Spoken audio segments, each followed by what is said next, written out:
एक गांव में रघु नाम का एक किसान रहता था। रघु को शिकार करना बहुत ही अच्छा लगता था। इसीलिए रघु कभी कभी जंगल में शिकार के लिए निकलता था।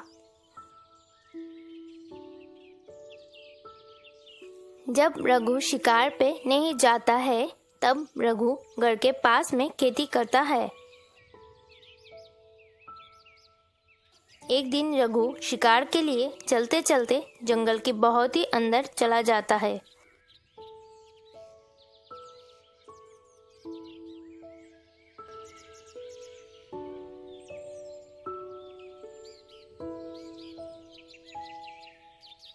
अरे शायद मैं जंगल के बहुत अंदर चला आया।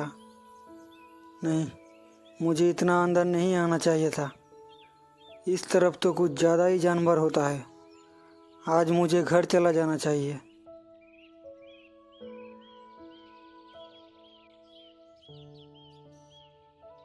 रघु घर की तरफ जा रहा था कि तभी रघु को एक लोमड़ी दिखाई देता है। लोमड़ी रघु को देख के चिल्ला रहा था, आऊ, आऊ, आऊ। रघु को कुछ समझ नहीं आ रही थी कि क्या करे। इसीलिए रघु उस लोमड़ी की सिर पर मार देता है। सिर पे चोट लगने के कारण वो लोमड़ी तुरंत मर जाता है। आज तो बाल बाल बच गया। ये लोमड़ी मुझ पर हमला कर नहीं वाला था। ये तो अच्छा हुआ कि मेरे हाथ में लाठी थी। अरे ये आवाज कैसी?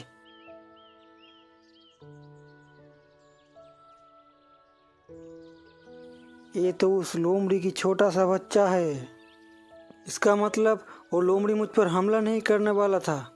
वो तो इस बच्चे को बचाने के लिए मेरे ओर देख के चिल्ला रहा था। छोड़ो, अब जो होना था वो तो हो गया। अब इस बच्चे का क्या करूं मैं? एक काम करता हूँ, इसे घर लेके जाता हूँ। जब ये बड़ा हो जाएगा तब जंगल में छोड़ दूंगी।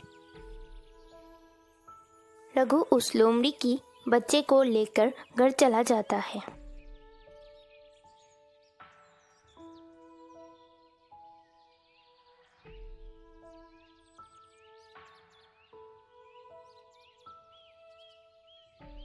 अरे तुम किस जानवर को उठा कर ले आए हो? ये एक लोमड़ी की बच्चा है। बेचारा, इसकी माँ को मैं गलती से मार दिया। मैं इसे जंगल में ही छोड़ के आता तो बेचारा भूख के कारण मर जाता। इसलिए मैं इसे घर ले चला आया। जब ये बड़ा हो जाएगी तब इसे जंगल में छोड़ के चले आएंगे। लेकिन ये तो बताओ, इसका नाम क्या रखेंगे? तुम्हें जो अच्छा लगे वो रख दो। ठीक है, इसका नाम चीकू कैसे रहेगा जी? अरे बाबा, बहुत ही प्यारा नाम है। ठीक है, तुम इसे कुछ खाना खिला दो। मैं थोड़ा खेत से घूम के आता हूँ।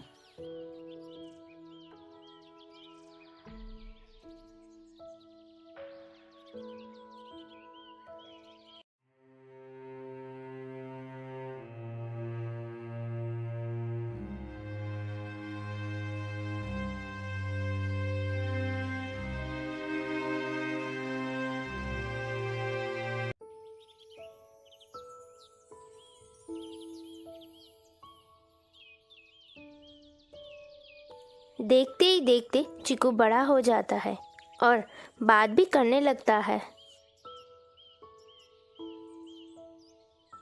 माँ, माँ, मुझे भूख लगी है, मुझे थोड़ा खाना दो। अरे चीकू, तुम कैसे बोल रहे हो? जानवर तो बोल नहीं सकता है। मैं आप लोगों के साथ रहते रहते बोलना सीख गई हूँ।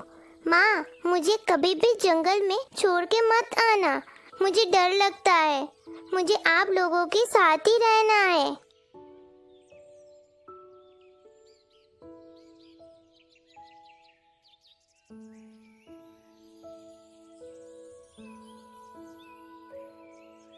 रघु की पत्नी रघु को सारी बात बोलता है।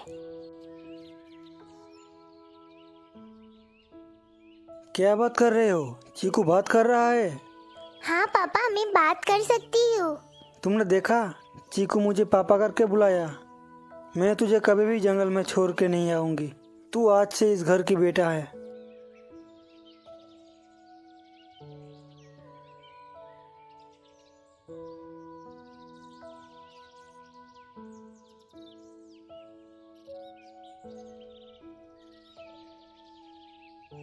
इसी तरह से रघु की अच्छी खासी दिन कट रहा था, लेकिन एक दिन अचानक गांव में बाढ़ आ जाता है।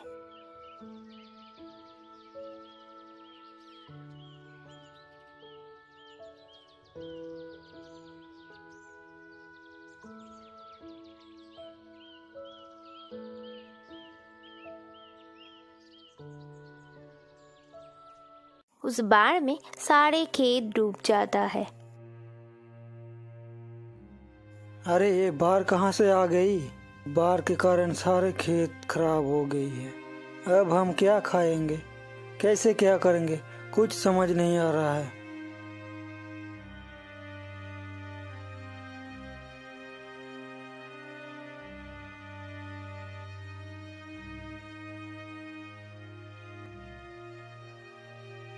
अरे चीकू, तू ये मछली कहाँ से ले आया? पापा, खेत के पास एक पेड़ है, वहाँ पर एक पेड़ के नीचे थोड़ा पानी था और उस पानी में बहुत सारी मछली थी, वहाँ से मैं ले आया। ठीक है चीकू, तू अभी घर के अंदर चल।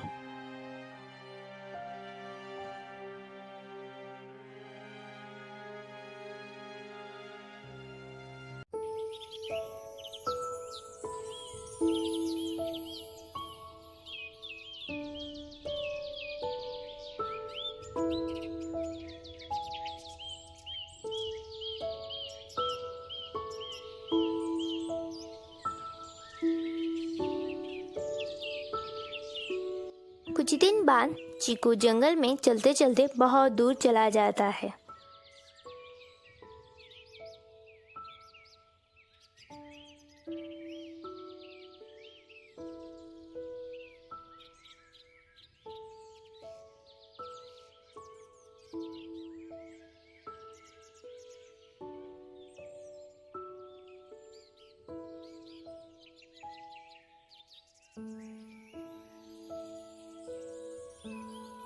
थोड़ी देर बाद चीकू को एक गुफा दिखाई देता है। अरे, ये तो एक गुफा है, इसके अंदर जाकर देखता हूँ क्या है।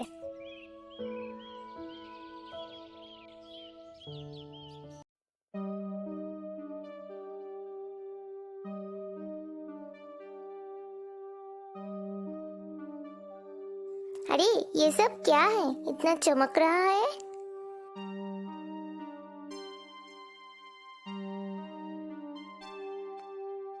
मैं इसे घर ले जाके पापा को दिखाती हूँ।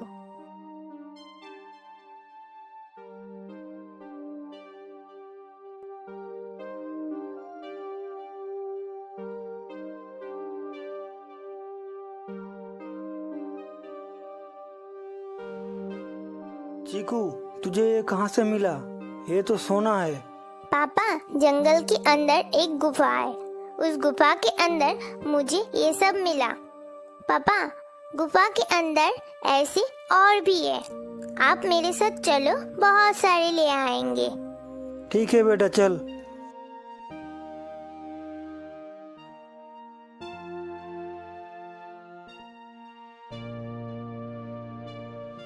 रघु और चीकू उस गुफा की तरफ चल पड़ता है।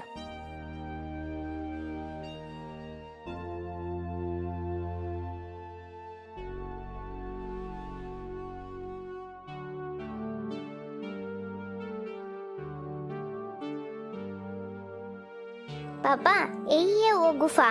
ठीक है बेटा, चल अंदर चलते हैं।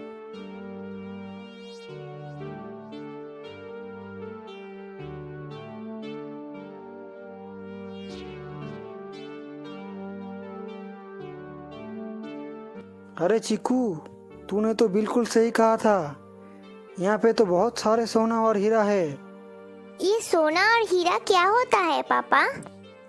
ये सोना, हीरा और पैसे इंसान के लिए बहुत कीमती चीज है चीकू। ये जिसके पास होता है वो राजाओं की तरह जिंदगी जीता है। और जिसके पास नहीं है वो बहुत गरीबी में जीता है। तो फिर आज से हम लोग भी राजाओं की जिंदगी जिएंगे पापा। हाँ बेटा, ये सब कुछ तेरे वजह से संभव हुआ है। चल बेटा, अब घर चलते हैं। रघु सोना और हीरा बेच के एक नया घर ले लेता है और खुशी खुशी जीवन कटने लगता है।